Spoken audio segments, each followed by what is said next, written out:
Estamos em mais uma entrevista aqui na estação, na Rede de Comunicadores Comunitários Conecta Mais Papagaio, e hoje a gente tem o tema Serviço Social, Direitos Sociais, Combate à Desinformação e Participação Popular.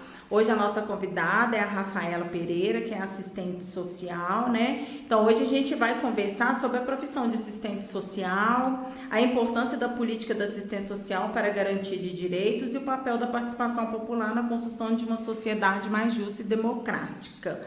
Rafa, seja muito bem-vinda, é um prazer tê-la aqui conosco na estação Conecta Mais Papagaio. Bom dia, boa tarde, boa noite, né? Eu sou Rafaela, vou iniciar fazendo a minha audiodescrição. Sou uma mulher negra, estou sentada aqui no estúdio do Conecta Mais Papagaio. Eu tenho um cabelo negro, estou usando ele solto, comprido, também estou usando um óculos de grau, estou vestindo um casaco branco com listras cinzas e por baixo do meu casaco eu visto uma blusa que é do CTN, que é o Coletivo de Trabalhadoras Negras do SUAS, aqui de BH. Bom, eu primeiramente, quero agradecer pelo convite, estou me sentindo muito honrada com essa oportunidade de estar aqui, no CDC, mais uma vez. Tive a oportunidade de estar aqui em outros momentos, realizando outras atividades, em parceria com a Elaine, então estou muito feliz com essa oportunidade, com esse convite. A gente que está, Rafa. Então, Rafa, hoje para a gente poder começar, conta para a gente o que faz uma assistente social e por que essa profissão ela é tão importante para a nossa sociedade. Bom, em linhas gerais, o assistente social ele é o profissional que atua tanto na defesa quanto na garantia dos direitos. Tá, e o que são os direitos, A gente tem hoje legislações, e aí eu vou fazer aqui um destaque, que é para a nossa Carta Magna, que é a Constituição Federal, que ela tem um rol de direitos que são garantidos para a nossa sociedade. Então, o assistente social, ele atua como uma ponte, Ele conecta a população a esses direitos, às quais, muitas das vezes, a população não sabe que tem direito. Vou trazer aqui um exemplo básico, a moradia. Moradia é um direito básico, constitucional, e que, por vezes, as pessoas não têm esse direito garantido. Então, o assistente social é esse profissional que vai fazer essa ponte aí de acesso entre esses direitos já previstos e a população que necessita de acessar esses direitos. Então, em linhas gerais, é isso que faz o assistente social, mas também acho importante dizer que o assistente social, ele também atua na formulação, no monitoramento, na avaliação de políticas públicas. Então, hoje a gente observa assistentes sociais trabalhando, atuando também na formulação e na gestão de políticas públicas, dentre outros locais assim, de atuação que o assistente social está inserido. Também, quando atuando nesses lugares assim, de gestão ou de formulação de políticas públicas, ou na assessoria do parlamento, aí quando eu falo parlamento, eu falo nos 3 níveis, tanto município, quanto estado, quanto na União, sempre contribuindo com essa formação técnica que a gente tem nesses espaços que a gente ocupa enquanto assistente social. Muitas pessoas ainda associam o trabalho de assistente social apenas à concessão de benefícios ou à ajuda emergencial, Quais são os principais equívocos sobre a profissão e como você explica o verdadeiro papel do serviço social? Bom, acho que é importante dizer que benefício, a concessão de benefícios faz parte do nosso trabalho, mas não se reduz apenas à concessão de benefícios.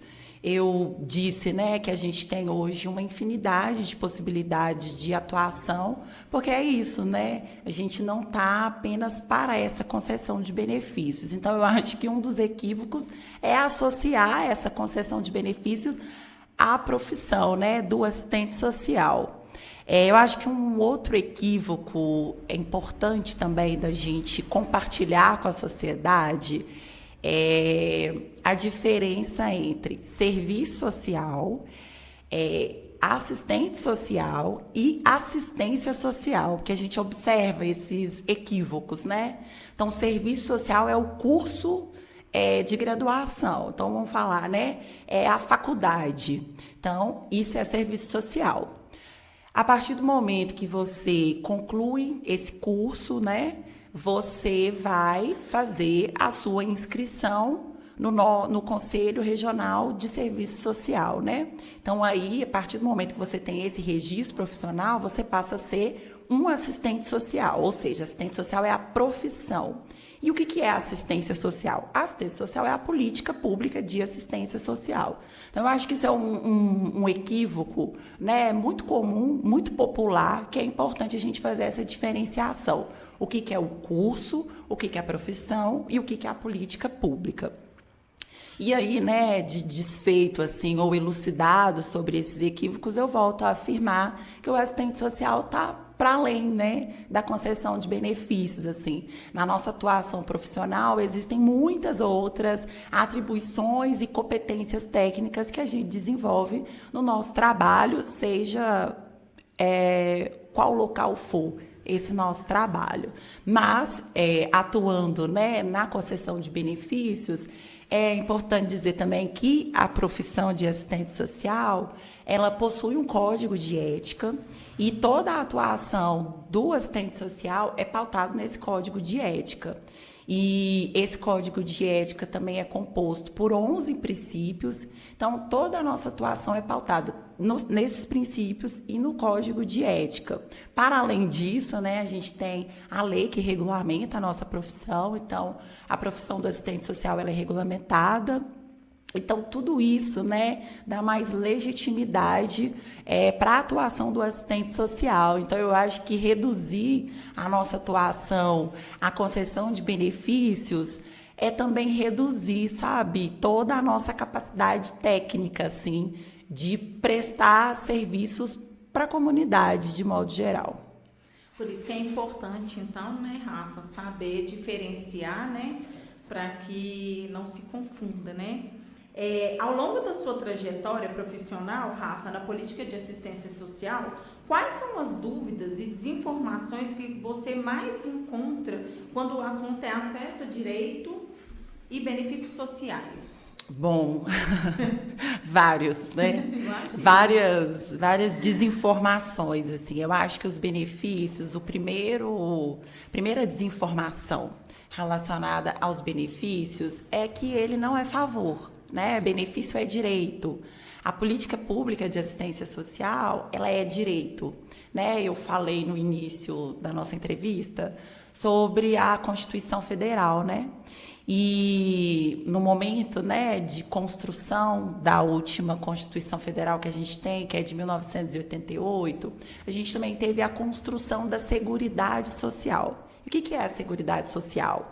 Seguridade Social é exatamente o compromisso do poder público em garantir proteção para a sociedade. Então, a Seguridade Social hoje, né, ela é composta pela saúde, então a gente tem o SUS, né, que é o Sistema Único de Saúde, que ele é universal, ou seja, o SUS está para todos, independente de condição financeira. O SUS, no Brasil, ele é universal. A gente tem a Previdência Social. A Previdência Social ela é contributiva, ou seja, é para quem contribui. Então, né, trabalhadores aí com vínculos CLTs, por exemplo, todo mês tem um desconto lá, né, do INSS. Então, a Previdência é para quem contribui e a assistência social, ela é universal no sentido para quem dela necessitar.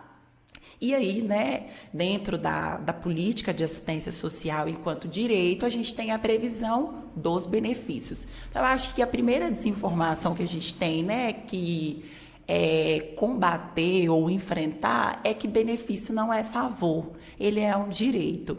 Então, muitas das vezes, as pessoas, né, quando procuram os serviços, né, as unidades socioassistenciais para acessar esse benefício que é um direito, por vezes rola essa confusão, achando que é um favor, que a assistente social não quis liberar. E aí eu vou trazer 2 benefícios que são muito populares, que é o programa Bolsa Família, que é um benefício de transferência de renda do governo federal, e também o benefício de prestação continuada,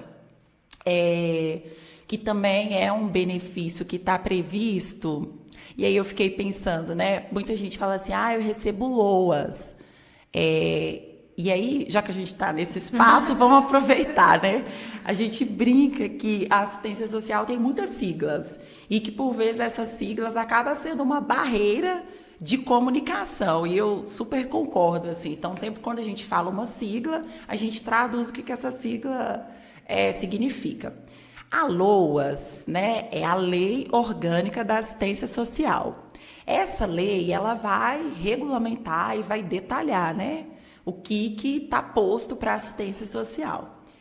Lá na LOAS, a gente tem o BPC, que é o benefício de prestação continuada. O BPC é para todo mundo? Não, o BPC não é para todo mundo, O BPC, ele tem um recorte, de um público determinado, que são pessoas idosas, que são pessoas com deficiência, em que não possuem condições de autossustentabilidade, que as suas famílias também não possuem. Enfim, tem outros critérios também de acesso ao BPC. Então, assim, é importante dizer que o BPC não é para todo mundo e que o BPC não é o LOAS. E com relação ao programa Bolsa Família, também acho que rola muita desinformação no sentido dos critérios, Existem critérios para você acessar o programa Bolsa Família.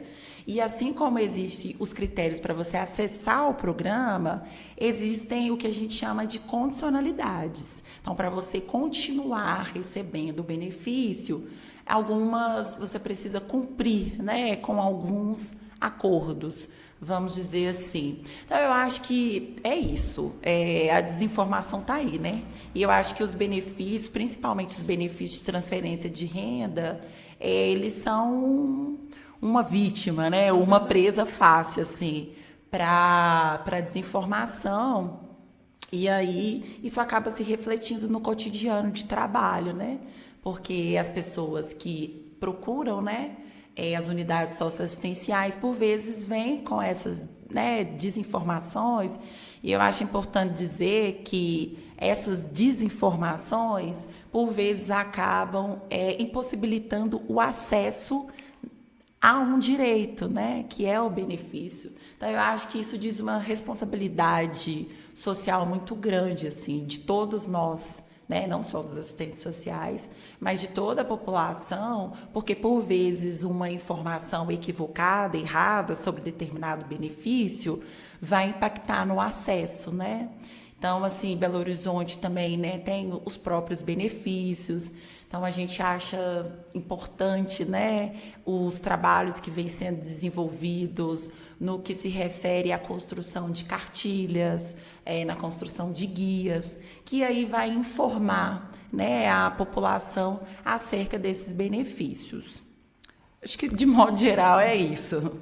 A gente vê o quanto que a desinformação, ela impacta, Assim, ela impacta como um todo, Rafa? Mas, principalmente, na assistência social, a gente vê isso, assim, o quanto que isso traz de prejuízo para aquelas pessoas que, assim, têm direito, a algum benefício e não conseguem acessá-los, devido a essas desinformações. Não obstante isso, tem as questões também quando aquelas pessoas que já recebem os benefícios também recebem essas desinformações. Então, assim, isso é muito impactante e a gente tem que ter um cuidado com isso mesmo. É igual você falou, isso não é só de uma assistente social, de uma sociedade inteira que tem que ter um cuidado com isso, Sim. Como o trabalho de assistente social contribui para orientar a população a garantir que as pessoas tenham acesso correto às informações sobre os seus benefícios, Rafaela? Bom, o acesso à informação é um direito, Então, enquanto profissional que atua na defesa e na garantia de direitos, aí, enquanto essa ponte, né, de possibilitar que a população acesse seus direitos, então a gente também tem que fazer valer a garantia desse direito à informação. E aí eu chamo a atenção para um ponto assim que é crucial, e aí eu vou, né, fazer um recorte mesmo para o assistente social, é de uma formação continuada e permanente. Porque assim, todo dia você piscou, tem uma legislação nova, tem uma atualização nas legislações já existentes. Então, isso exige do profissional, né, assistente social, essa atualização constante, porque isso diz de uma responsabilidade muito grande, né? A gente detém os meios e os acessos à informação. Então, na nossa atuação profissional, a gente não pode reproduzir a desinformação, porque reproduzir a desinformação pode ser lido como uma negação de direitos. Então, isso diz do nosso compromisso, assim, de sempre estar se atualizando com relação a legislações. Um outro ponto importante também, eu acho que é ir cultivando, assim, essa cultura de que direito não é favor. E aí o serviço social, né, ele está fazendo 90 anos. Esse ano ele está completando 90 anos aqui no Brasil. E a formação da profissão, os primórdios, né, vamos dizer assim, da profissão, sempre esteve relacionada à filantropia, à ajuda, à caridade, a instituições religiosas. Porém, o serviço social, em determinado momento assim, da sua história, ele rompe, né? E esse rompimento foi um movimento de parte da categoria e esse rompimento com o que a gente chama de um conservadorismo e também da ideia vinculada à profissão como uma pessoa que ajuda. Eu lembro que quando eu comecei a fazer serviço social, uma colega comentou comigo assim, nossa, que bacana, você tem um coração muito bom. Bom, eu acho que eu tenho um coração bom, sabe? Mas, assim, atuando como assistente social, eu sou profissional, assim, meu coração bom não é utilizado, assim, as boas intenções do meu coração não são utilizadas no meu exercício profissional. O que eu utilizo no meu exercício profissional é o meu código de ética, é o projeto da profissão, né? Que, inclusive, eu acho importante dizer que é o projeto ético-político do serviço social, ele é a favor e em favor da classe trabalhadora, ou seja, da população.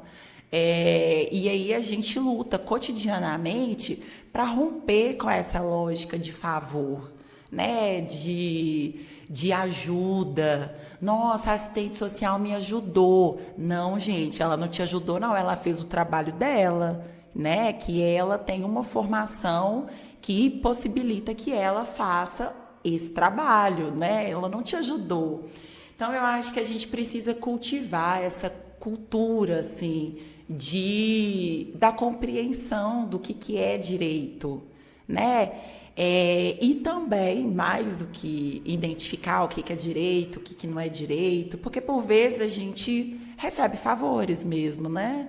Às vezes eu posso receber uma doação, mas isso é uma ação isolada de uma pessoa que, ok, maravilha, né? Por vezes as doações, elas chegam mais rápido, né, do que as políticas públicas, né, do que a efetivação do acesso ao direito. Então, não estou desvalidando de forma alguma, né, as doações, mas chamando a atenção para isso mesmo, assim, para essa cultura de reconhecimento dos direitos, porque quando a gente sabe dos nossos direitos, a gente adota uma postura de reivindicá-los. Então, tipo assim, isso é meu direito e eu quero acessá-lo. Sim, é isso mesmo. Então, acho que é isso, assim, basicamente.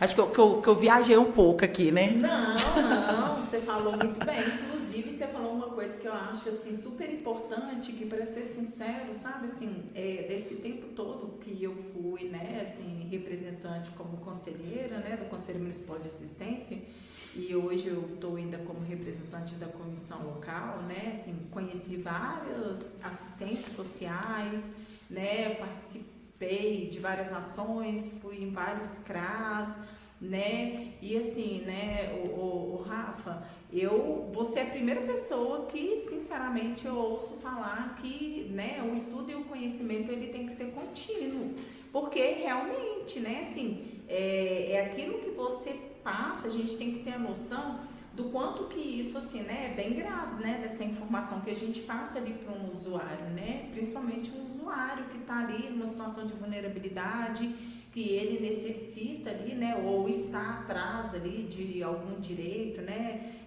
conforme os critérios, né, se ele estiver dentro dos critérios, mas o quanto que isso, assim, é importante, e eu vejo que não são todas as pessoas que eu conheço que têm essa consciência, e isso deveria ser uma coisa natural, porque realmente você estudou ali, passou, tudo vai se renovando, né? Não é só no serviço social, mas como em outras áreas também, né? A assistência social é uma política pública de direitos. O que isso significa na prática para a vida das famílias e comunidade, Rafaela? Bom, enquanto, né, uma política pública, né, enquanto um direito, o papel da assistência social é garantir proteção social. O que significa, né, garantir proteção social? É garantir proteção, né, você usou uma palavra que a gente usa muito na assistência social, que é vulnerabilidade. E a vulnerabilidade, é importante dizer que ela não é uma condição, ela é um estado, né? Eu posso, em alguns momentos da minha vida, vivenciar uma situação de vulnerabilidade.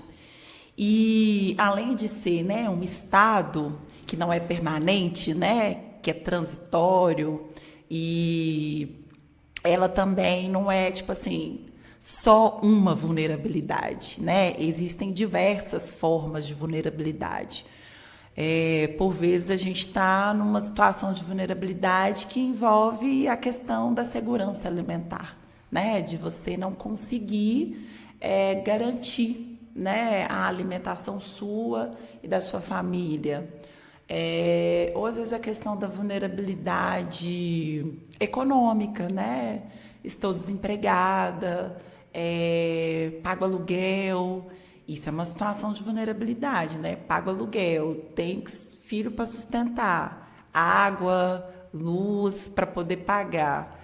E sem trabalho, sem uma segurança de renda, então isso é uma condição de vulnerabilidade. E aí, enquanto uma política que deve garantir a proteção social, a gente tem os serviços, a gente tem os programas, os projetos, os benefícios. Então, como que a gente, né, garante proteção social, como que a gente viabiliza a proteção social? É por meio, né, desses serviços, programas, projetos e benefícios que eu trouxe aqui. Eu vou citar 3 unidades socioassistenciais, assim, né, que é o CRAS, que é o Centro de Referência de Assistência Social. O CRAS, ele tem uma função, assim, porque a política de assistência social ela é dividida por níveis de proteção. Então, a gente tem a proteção social básica, a gente tem a proteção social de média complexidade e a gente tem a proteção social especial de alta complexidade. E aí é um modelo muito similar ao da saúde, porque o SUS, né, que é o Sistema Único de Saúde, ele antecedeu o SUAS, né, que é o Sistema Único de Assistência Social. Então, considerando, né, toda essa complexidade, a assistência social ela também está dividida por níveis de atenção. Então, o CRAS ele está em qual nível? Ele está no primeiro nível, que é o da proteção social básica. Então, a gente tem um CRAS aqui no território, né? A gente reconhece que, inclusive, na cidade de Belo Horizonte, a gente não tem a quantidade de CRAS necessários para dar conta da demanda, né, da população. Mas, enfim, temos CRAS, né, não em todos os territórios, mas temos CRAS, né, acho que são 37 CRAS hoje na cidade de Belo Horizonte. Esse dado pode estar errado, tá? Não sei se é 36 ou 37. Acho que é 37. 37 mesmo, né? E aí o CRAS está ali no território para atuar no sentido da proteção básica. E aí a gente tem o CREAS, que é o Centro de Referência Especializado de Assistência Social. O CREAS já está no segundo nível, que é o da média complexidade. E aí também só é importante dizer que para os territórios hoje que não tem CRAS, sei lá, eu moro no João Pinheiro e no meu bairro não tem CRAS. Se eu precisar acessar o serviço da assistência social, da proteção básica, onde é que eu vou? Eu vou lá na diretoria regional, que na diretoria regional, que é o que a gente chama de DRAS, né, que é Diretoria Regional de Assistência Social, na diretoria, na DRAS, a gente tem o Serviço de Proteção Social Básica, que é um serviço destinado para as áreas que não têm um CRAS no território. Então, assim, não está descoberto, né? E isso é uma informação importante, porque às vezes as pessoas não sabem, assim, que pelo fato do território dela não ter um CRAS, meu território não tem um CRAS, então eu estou desprotegido. Não, procure a diretoria regional da sua região. Então, tipo, você mora na leste, você vai procurar da leste, né? E assim sucessivamente, né? Nas 9 regionais da cidade. E aí, né? Voltando, na média a gente tem o CREAS. Tá, e o que a gente tem na alta complexidade? O que compõe a alta são os serviços de acolhimento institucional, são os abrigos, isso tá para alta complexidade, né? E aí, como o próprio nome diz, né? Por que é alta? É porque quando houve um acúmulo e uma sucessão de violação de direitos. Então, aí, né, determinadas famílias ou indivíduos acabam tendo que recorrer à alta complexidade, né? Mas assim, só para dizer que a assistência social ela se destina a isso, né? A proteção social de famílias e indivíduos, né? Em situação de vulnerabilidade social, risco social e pessoal, né? Então, assim, é bem importante, né, Rafa, assim, a gente saber, né, o que na prática, né, esses 3 níveis, eles impactam, né, tanto na vida quanto na comunidade, né, então, assim, essas informações é importante. Então, assim, nunca que a pessoa está descoberta de um atendimento básico, né, então, assim, tem que procurar se informar. Eu posso complementar? Pode.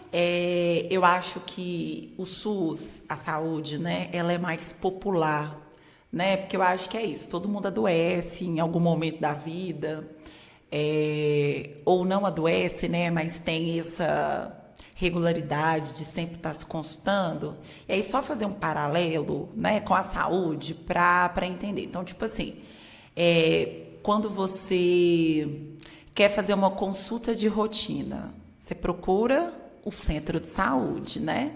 Então, hoje, Belo Horizonte tem quase que um centro de saúde por bairro, né? Acho que são 150 centros de saúde pela cidade. Então, você procura o centro de saúde.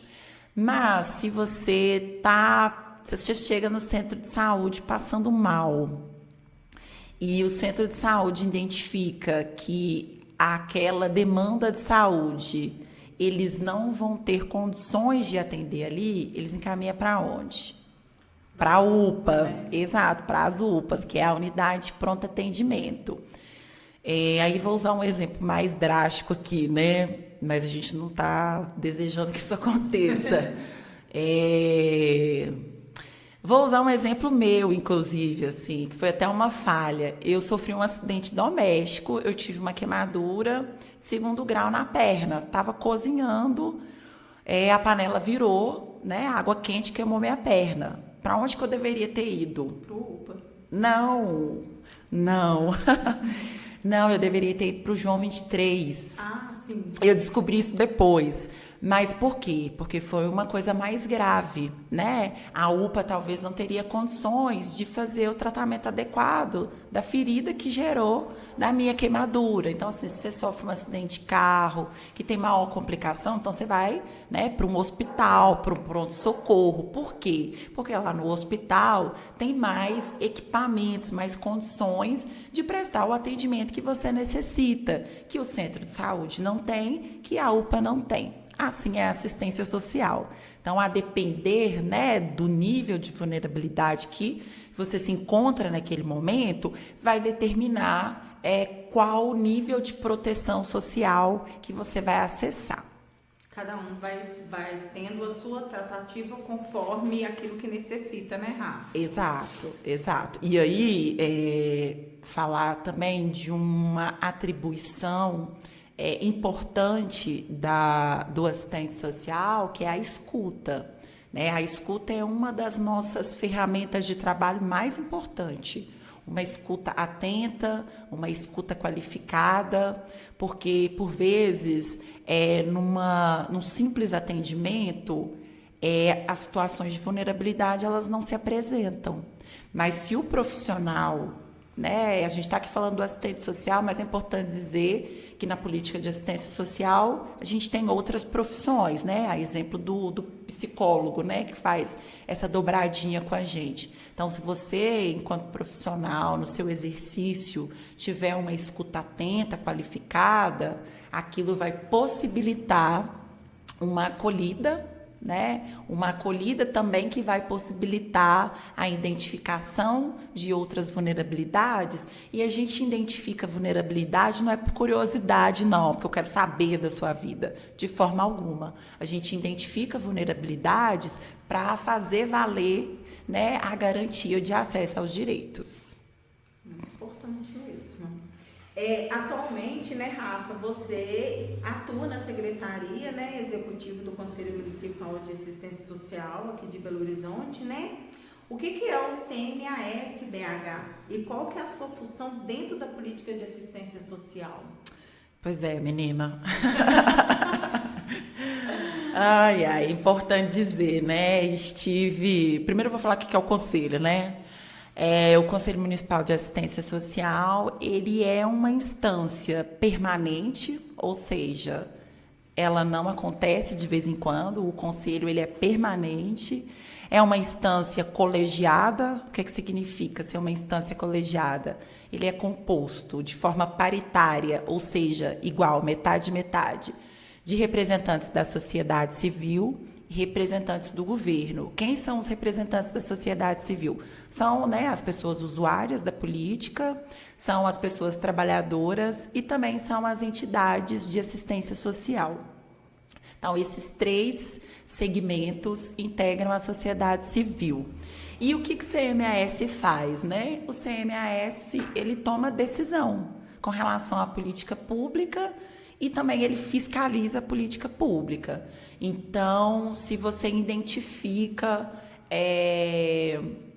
alguma situação envolvendo a oferta de algum serviço no seu CRAS, né? O CMAS, ele é uma instância que está ali para fazer a fiscalização, né? Por que esse serviço não está funcionando, o que aconteceu, né? Então, o CMAS tem essa função que eu avalio que é uma função muito estratégica, assim, e muito necessária. Imagina se a gente não tivesse... Então, e aí eu falei, né, que o CMAS toma decisão, fiscaliza.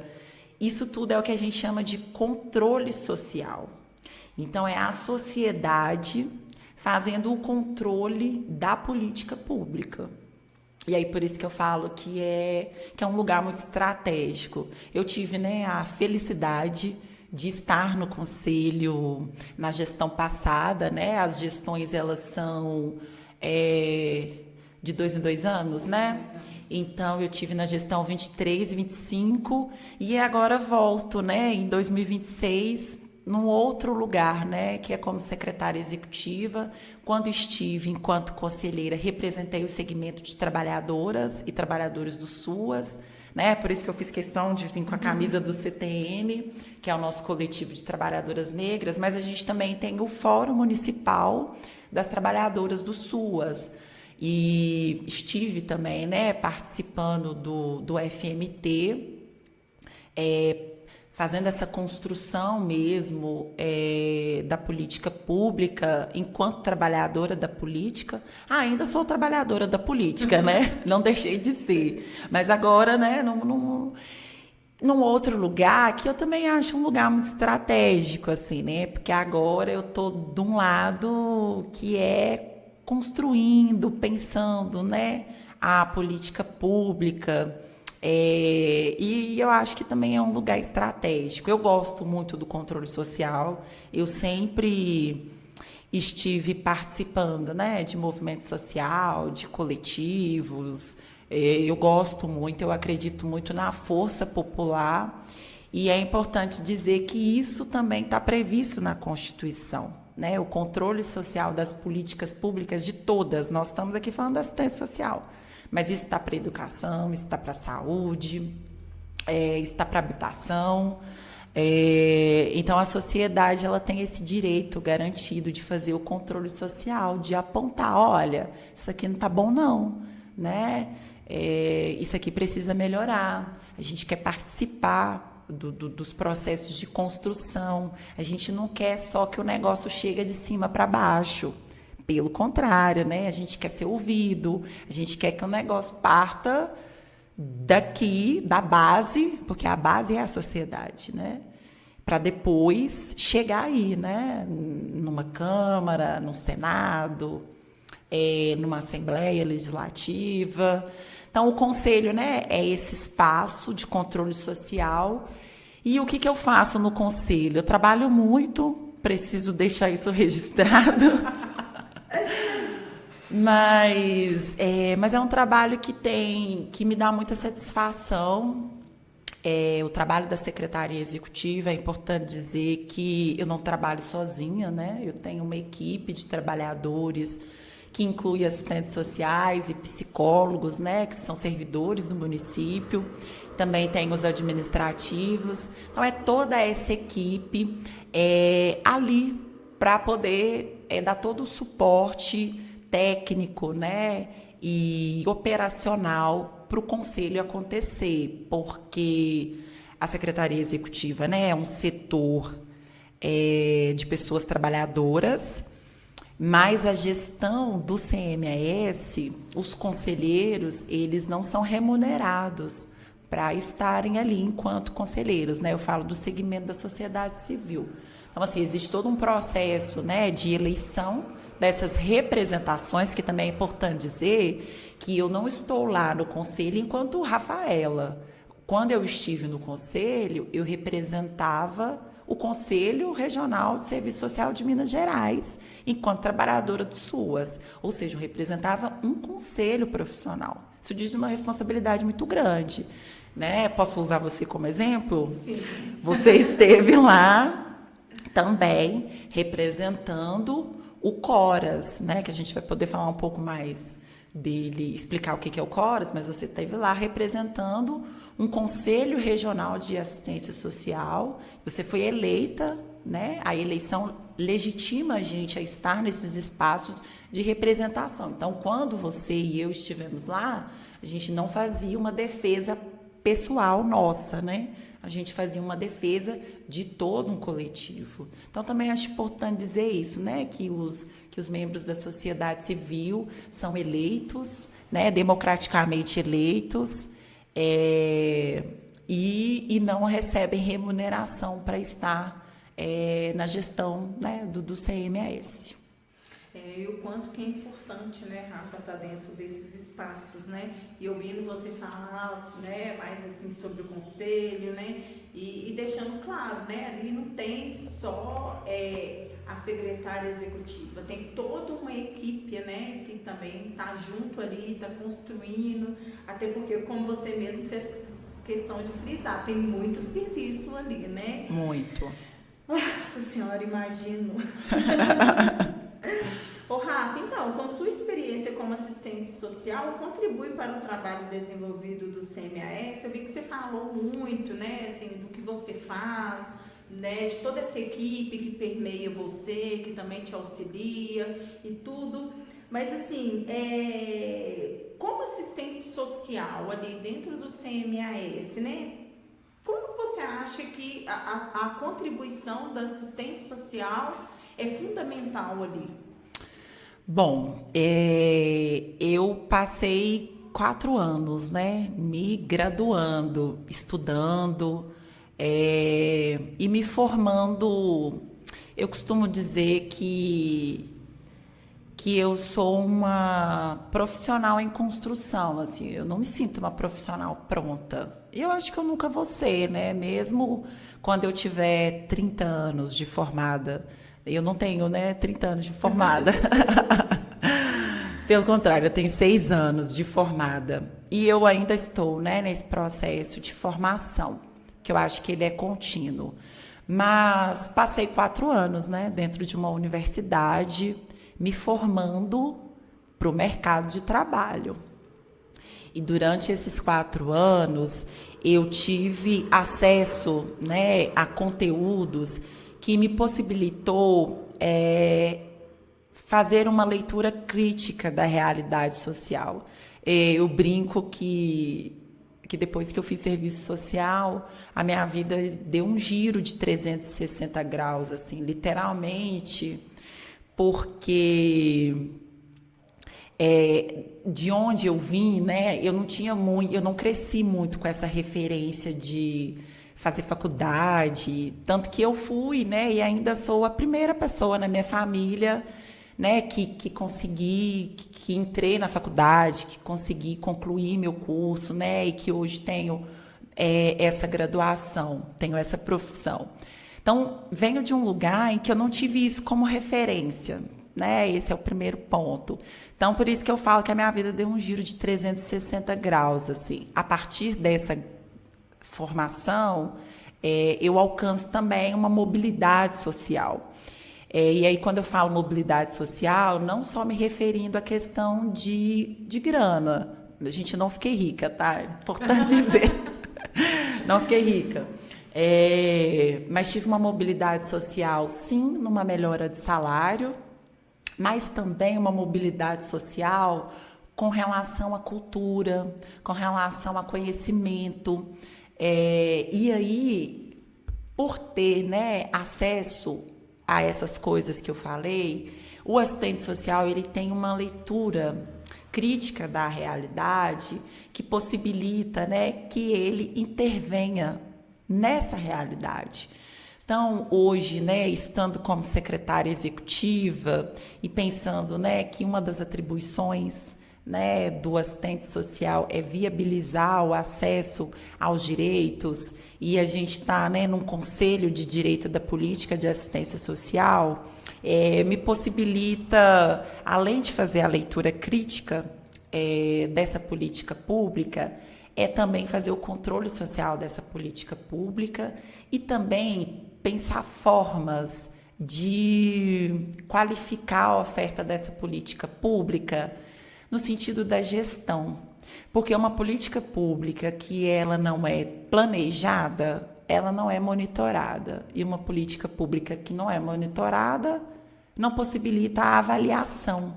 E aí as coisas só vão acontecendo sem nenhuma crítica. E vão acontecendo de qualquer jeito. Então, eu acho que... Eu falei, né, quando a gente começou a conversar, que o assistente social estava ali, né, para fazer... para viabilizar o acesso ao direito, mas que também estava, né, nos espaços de gestão. Hoje eu estou num espaço de gestão. Então, a minha formação me possibilita também a ocupar esse espaço pela visão crítica que eu tenho, mas eu também quero fazer um destaque não só para a minha formação enquanto assistente social, essa formação mais formal, mas também a minha formação com os movimentos sociais e populares, assim. Eu acho que é uma escola também. Então, assim, a minha trajetória enquanto conselheira, a minha trajetória no coletivo de trabalhadoras negras do SUAS,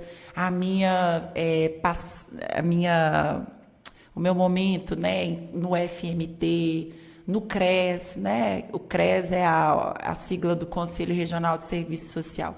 São espaços que a gente também se forma.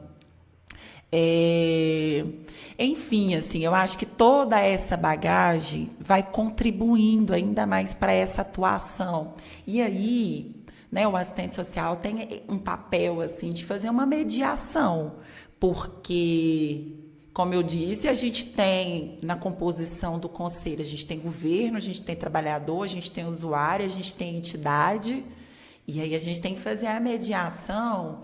Que eu acho que é importante dizer também que o conselho, ele é um espaço de disputa política. Quando eu falo de disputa política, eu não estou falando de política partidária, né?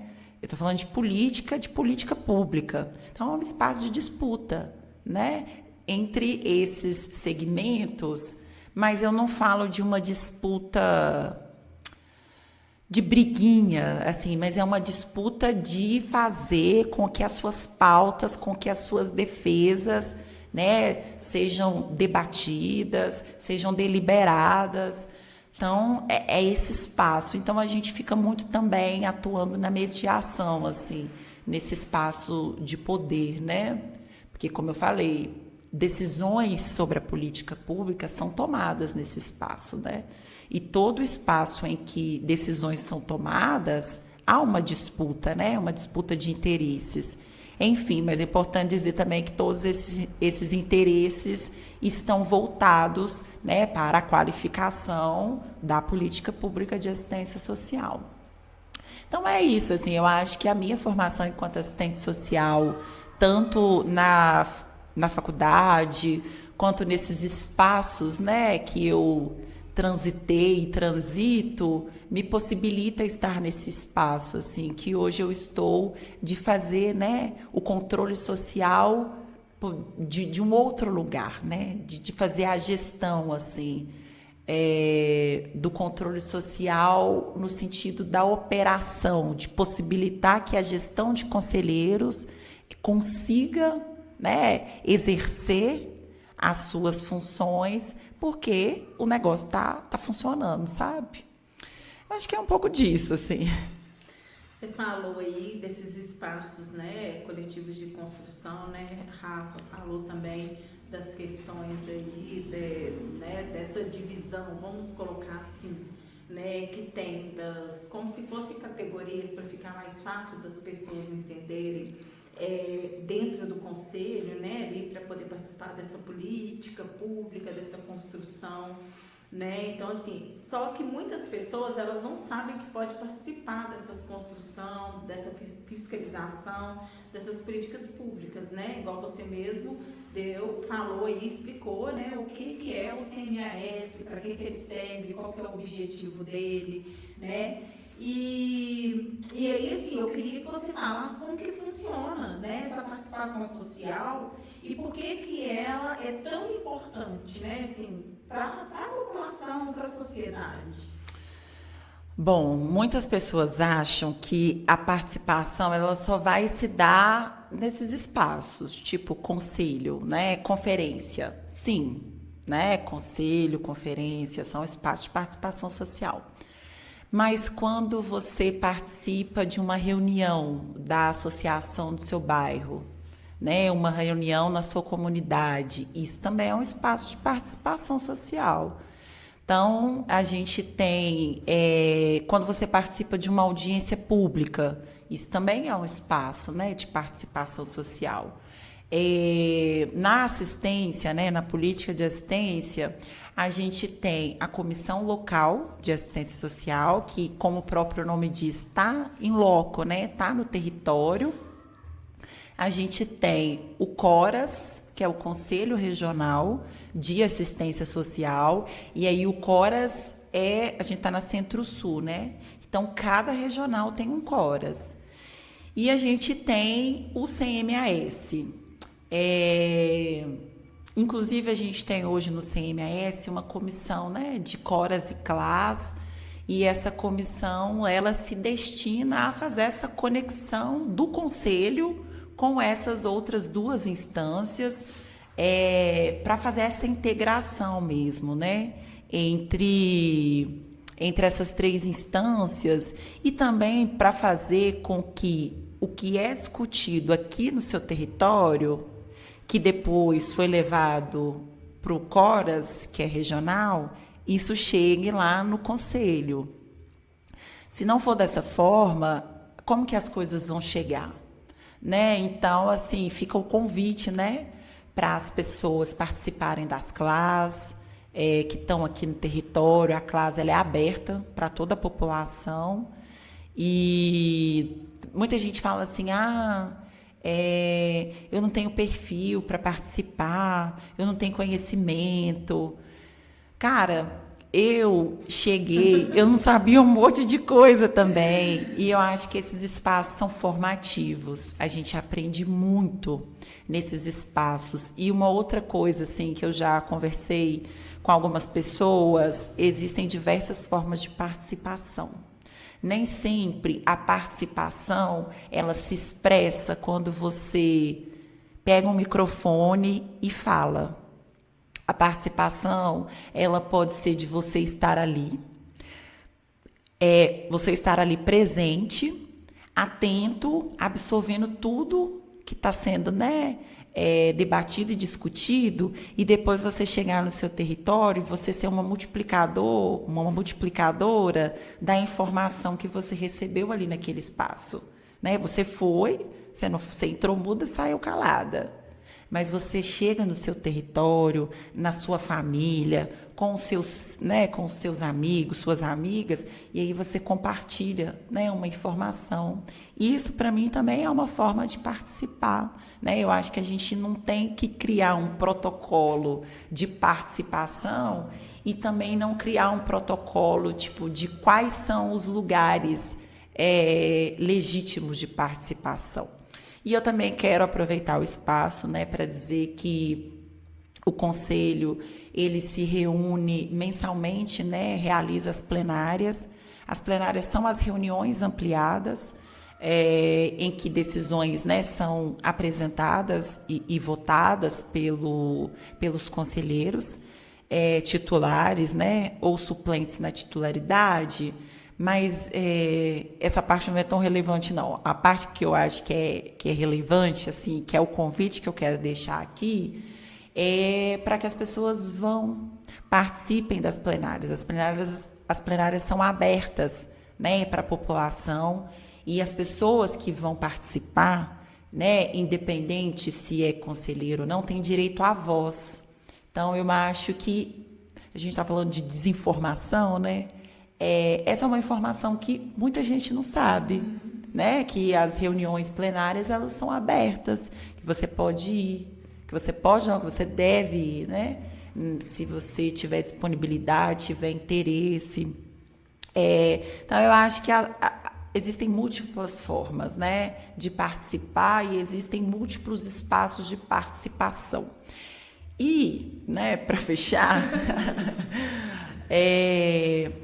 um outro exemplo que eu quero trazer com relação à participação é quando você participa do processo eleitoral de escolha dos representantes. Isso também é uma forma de participação. Por vezes eu não posso assumir esse compromisso, de ser uma conselheira municipal, mas tem pessoas que têm essa disponibilidade, que está se colocando ali à disposição para me representar. Então, o que eu vou fazer? Eu vou escolher o meu candidato, que mais se alinha com as minhas propostas, com as minhas defesas, e vou participar do processo eleitoral, votando, conquistando votos. Então, eu acho que isso também é uma forma de participação, porque às vezes as pessoas pensam assim, não tenho nada a ver com isso, pra quê, não sei o quê. Cara, é isso, é uma representação. Então, também acho que é uma outra forma muito eficaz e importante de participação. Não, e você trouxe aí tantas coisas, Rafa? Tantas muito. Informações, formas de participação. E a gente sabe, assim, o quanto que é importante estar nesses espaços coletivos de construção. Eu mesmo, quando eu entrei ali no conselho, fiquei lá por 2 mandatos, fiquei totalmente perdida quando eu cheguei ali, tinha uma visão. Depois eu fui entender que a gente precisa ter uma visão política, como você fala, não é uma visão política partidária, mas é uma visão política das coisas, e assim, ter esse senso crítico mesmo, então, e tem que estar, assim, não está preparado de uma forma, pode estar preparado de outra, o que é muito importante. E é relevante também isso que você falou, as pessoas saberem, né, que elas não precisam ser conselheiros para elas estarem nesses espaços de construção, que elas podem participar, podem ajudar a fiscalizar, né, o que é muito importante também, e que tem que procurar se informar, porque se não se informar, né, acaba que ela também pode cair numa desinformação, né? Sim. E pensando em comunidades como o Morro do Papagaio, qual a importância que você vê, Rafa, de combater essas desinformação, né, de fortalecer o acesso da população às informações sobre os seus direitos, sobre esses espaços coletivos de construção? Bom, eu conheço. É um território que você vem muito, né? Não, eu ia dizer isso, assim, né? Eu conheci o Morro do Papagaio através de você. Eu nunca tinha vindo aqui. Eu sou da Noroeste, então eu sempre circulo Noroeste ali, Centro-Sul, Leste. Então eu conheci o Morro do Papagaio através de você. E é o segundo ou terceiro maior aglomerado de favelas de BH? É o segundo. É o segundo? Eu fiquei na dúvida entre o Morro das Pedras. Não, é o terceiro. Morro das Pedras é o maior do que aqui. Mas não era, né? Teve essa mudança aí, tem uns tempos pra cá, que era o segundo. Né? Primeiro era a Serra e depois era o Morro do Papagaio. Pois é, não, assim... O populacional tá aumentando bastante, né? Não, faço ideia. Então, é um território, eu né, fiz essa pergunta, porque é um território com muitas famílias, com muitos indivíduos, e apesar de estar localizado na região centro-sul da cidade, a gente é nítido, né, as desigualdades, né, desse território, dessa regional.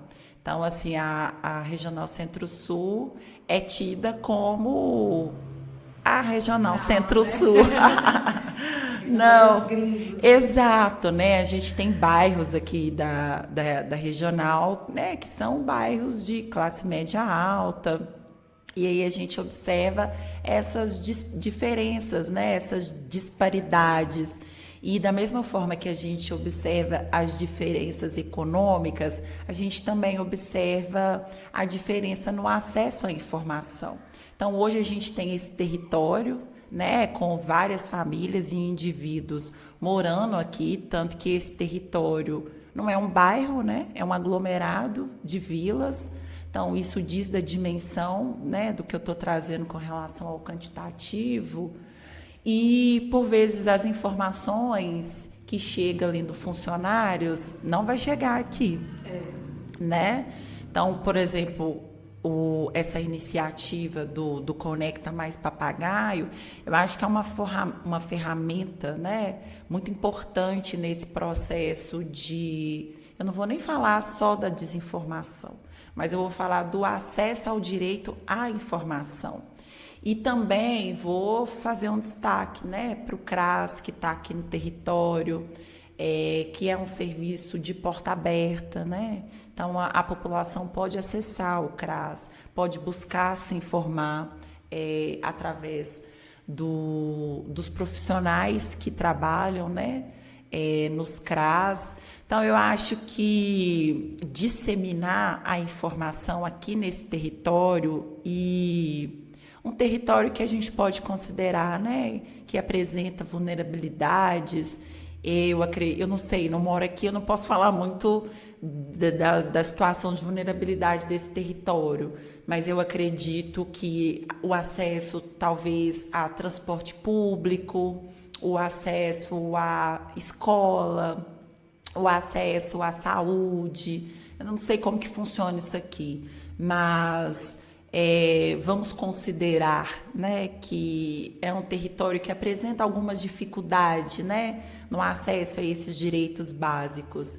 Então, é um território que a gente precisa, mais do que nunca, disseminar as informações sobre os direitos aos quais a população possui, né, para que ela una, né, a sua voz e faça, né, reivindicações, assim, lute por esse direito. Eu acho que a informação ela precisa chegar aonde que o povo está, aonde que não está chegando, né? A gente não pode enxergar essa regional sem considerar todas essas desigualdades e essas diferenças, né? Eu vou só trazer um exemplo simples, assim. Uma vez eu chamei um motorista por aplicativo para me levar no aglomerado da Serra. Eu trabalhei na Serra também, né, um período. E aí aceitou minha corrida. Em determinado ponto, o motorista me perguntou: onde você está indo? Essa rua é uma favela? Aí eu falei: sim, eu estou indo no aglomerado da Serra. Aí eu não subo em favela. E aí ele falou: eu vou encerrar a sua corrida e vou pedir você para descer. E aí, né, eu fiquei, cara, como assim? O que está acontecendo? Mas, ok, desci do carro do cara, não ia criar uma situação com ele. Mas fiquei pensando nisso, assim, né? A nossa sociedade tem muito estigma e preconceito com relação aos territórios periféricos da cidade. Então, de achar que na favela só tem coisa ruim, né? E isso vai, né? Isso também é uma desinformação, inclusive, né? Esse estigma e esse preconceito de que na favela só tem coisa ruim, a ponto, né, de um motorista por aplicativo se recusar, né, a me deixar lá no aglomerado da Serra.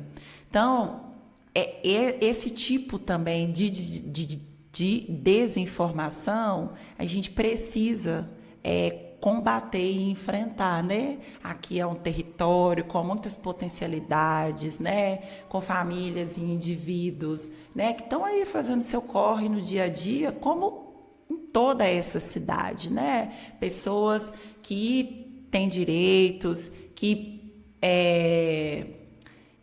qual palavra que eu posso usar? Pelo fato de serem cidadãos de direitos, esses direitos têm que ser garantidos, assim como para as pessoas que não moram nos territórios periféricos. Então, por exemplo, se tem uma chuva forte que derruba árvores ali no Funcionários e tem uma chuva forte que causa um deslizamento e coloca casas em situação de risco, a mesma atenção que o poder público vai dar para tirar as árvores removidas lá no Funcionários, tem que dar também para garantir a segurança das famílias que estão aqui nesse território.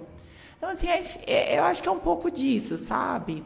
É por isso que nasce essas iniciativas como Conecta Mais Papagaio, sabe, Rafa? Assim, porque eu acho que mais do que trazer a informação, a gente tem que também combater a desinformação. E falar que isso não é uma coisa preocupante, né? Assim, eu estou até mentindo, porque realmente hoje, assim, né, de muitas notícias, você pode tirar uma ou outra ali que é totalmente, assim, verdadeira, né? Então, isso é importante. Você falando também sobre essa relação que o poder público, né, não só o poder público, como as pessoas também deveria dar um tratamento igualitário tanto para as pessoas, né, que são de classe média alta ou alta, porque aqui tem bairros, né, que a pessoa tem, né,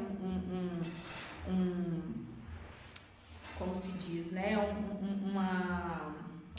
como que eu vou dizer? Meu Deus, agora eu uma situação financeira. Uma situação financeira muito melhor, né? Mas a gente vê que não é isso, né? Assim, a gente é bastante discriminado, a favela é bastante discriminada e realmente a gente também tem que combater isso, porque aqui tem muitas potências, né? Tem muita gente trabalhadora, comunidade, ela não é, né? Nem a favela, nem vielas, nem aglomerados, né? Cada um tem uma forma de falar, não é só de coisas ruins, né? Assim, tem potencialidades e as pessoas precisam ver isso de outra forma e mudar isso, né? Eu não sei se um dia vai conseguir ver, né? Mas enfim. Ô Rafa, que mensagem que você deixaria, né? Eu não falo hoje só para os jovens, né? Aproveitar que agora diz que mudou, né? O quantitativo de idade, né? Que agora até qual idade que é jovem, né? Eu ouvi dizer que ia ter 29, né? Mas aí eu falo que ia ter para os adultos também que desejam seguir essa profissão de assistente social. Ai, gente, eu sou suspeita. Falar, né? Eu sou suspeita. Então, assim, eu quero também aproveitar, né, esse espaço, porque já que a gente está falando, né, de acesso a direitos e enfrentamento à desinformação, eu acessei, né, a universidade através da política de ação afirmativa, né? O que é uma política de ação afirmativa? É uma política que possibilita que pessoas com marcadores como os meus pudessem estudar numa universidade privada. Então, eu estudei na PUC Minas através do ProUni, que é o programa, né, Universidade para Todos. E aí, o que são os marcadores, né? Eu sou uma mulher negra, então ser negro é um marcador. Eu estudei a minha vida toda em escola pública, então esse foi um outro marcador. A questão da renda, né? Da renda mensal da minha família. Esse também foi um outro marcador, né? Que me possibilitou acessar o ProUni. E como que eu consegui, né, acessar o ProUni? Eu fiz o Enem, né, que hoje o Enem está aí como é o vestibular, né, o vestibular universal do Brasil. Então, fiz o Enem, obtive uma nota que me possibilitou fazer serviço social na PUC Minas. É importante dizer também que o curso de serviço social, infelizmente, ele não é ofertado aqui em Belo Horizonte, na Universidade Federal de Minas Gerais. Então, quem quer fazer serviço social hoje aqui em BH tem que recorrer às universidades, né, privadas, porque a gente não tem a previsão disso na universidade pública. Então, consegui, né, uma bolsa de 100% e aí pude fazer serviço social e hoje sou assistente social. Então, eu falo, sou suspeita e me descobri muito, assim, no curso, né? Como eu já disse, minha vida deu um giro de 360 graus. Mas independente da profissão, sabe, Elaine, eu acho que o conhecimento, ele é libertador, assim. O acesso ao conhecimento, cara, isso te eleva, assim, para um outro nível. E aí, quando eu falo de elevar para um outro nível, eu não estou querendo dizer que você vai ser melhor do que ninguém. Não é sobre isso, assim, mas é a forma como que você vê o mundo, a forma como que você vê as suas relações e como que você vai se relacionando, assim, com a sociedade, com a política, com a informação que você recebe. Então, hoje em dia, a gente tem a inteligência artificial. Eu amo a inteligência artificial. Inclusive, utilizo bastante. Mas não tanto quanto eu gostaria, inclusive, porque estou aprendendo. Mas é de você conseguir, você recebe uma informação e de você checar se aquela informação ela é verdadeira, se ela não é. Então, eu acho que o conhecimento ele possibilita isso para a gente. E para além, né, de possibilitar que a gente enxergue o mundo de outra forma, os acessos, assim, os locais que a gente vai, as pessoas que a gente conhece. Por exemplo, se eu não fosse assistente social, talvez eu não teria, né, conhecido o CDC. Não é? Não teria tido a oportunidade, né, de trabalhar aqui com vocês em algum momento. Enfim, assim, eu acho que o conhecimento, que a educação fica parecendo meio clichê, mas eu ainda acredito muito assim na educação e no poder da educação, porque eu sou fruto disso, né? E aí pensando, né, nos jovens e nas pessoas adultas aqui do Morro do Papagaio, apesar, né, de não ser daqui do território, eu também, né, nasci e cresci numa favela daqui de Belo Horizonte, um território que tinha muitas vulnerabilidades, muitas carências, né? Não fui estimulada a estudar, né, a fazer uma faculdade, porque acaba que as pessoas, né, que nos educam, por não ter tido esse acesso, elas também acabam não, por vezes, né, não estou falando que isso é de modo geral, mas por vezes elas também não vão plantando, né, esse sonho na gente, porque também às vezes não basta só plantar o sonho, né? Existem condições materiais que não nos possibilita fazer isso. Então, muitos jovens, né, das comunidades, às vezes precisam abandonar os estudos para poder trabalhar, para ajudar em casa. E aí, assim, sair da escola para voltar é muito difícil. E estudar e trabalhar é mais difícil ainda, né? Eu fiz isso, né? Trabalhava de dia, estudava de noite. É muito cansativo, assim. São vários fatores sociais que impactam nisso. Então, assim, também não quero romantizar aqui de forma alguma. Eu acho que, de fato, enquanto sociedade, assim, a gente precisa... Eu acho que a gente já avançou bastante, mas eu acho que a gente precisa avançar muito mais. A gente tem feito um debate que é com relação não só a garantir políticas que viabilizam a entrada, mas também políticas que viabilizam a permanência nesse espaço, né? De eu entrar numa faculdade e de eu conseguir fazer meu curso, de eu conseguir sair de lá formada, e a terceira etapa, que é me colocar no mercado de trabalho, porque também não adianta eu ter um diploma que fica guardado na minha gaveta e eu não consigo uma oportunidade no mercado de trabalho. Enfim, estou falando muito, né? Mas eu acredito muito mesmo assim, na educação, e eu acho que a gente precisa, sabe, disseminar a informação de que é possível.